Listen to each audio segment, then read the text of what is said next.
Hi, just thought I'd make a quick video about what I do for sweeteners. So personally, I like erythritol. I like erythritol. It has a zero glycemic effect, which is why I like to use it. But if I use too much, it does upset my stomach. And I try not to use too much because also it's a sugar alcohol. Stevia, I don't like so much because it has this bitter aftertaste. Here's the secret. What do you do to use less erythritol?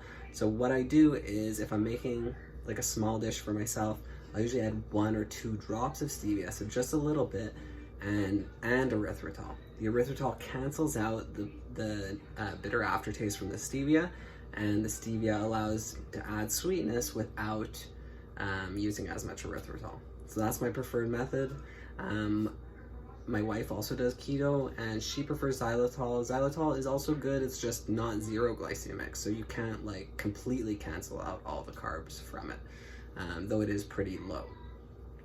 That's what I got for now. What I'm doing now I could show you. So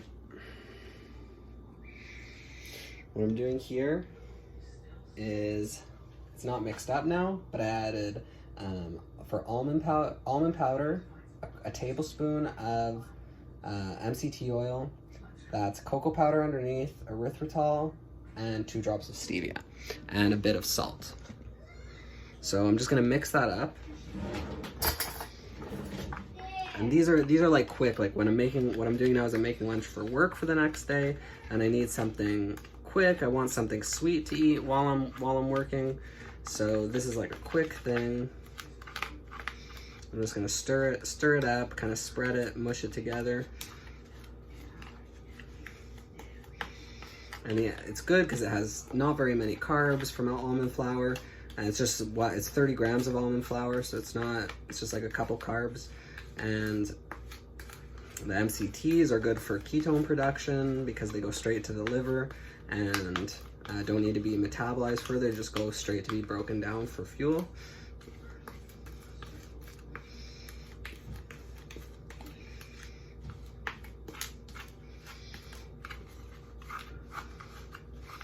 Yeah, and that's why like I find even companies do that. Like if you look at Lily's chocolate bars, they use both stevia and erythritol, and I think like most of the companies that do this use stevia and erythritol because of that thing that they both do, like that you don't notice the stevia bitter aftertaste if they just use stevia if they add some erythritol.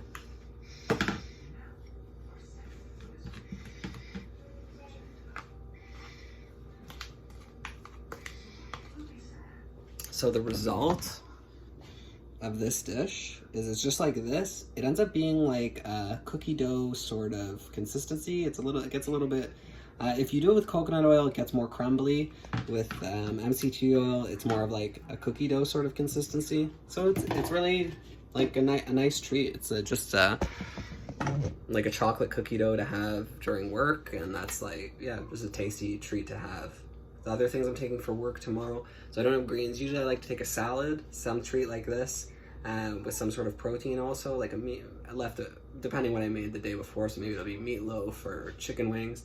But for tomorrow I'm gonna have some tuna and a bunch of cheese, and that's gonna be it for what I take to work. When I come home from work, I'll probably have some eggs with like a cheesy scrambled eggs and some avocado, and maybe a salad if I could pick up some greens on the way home.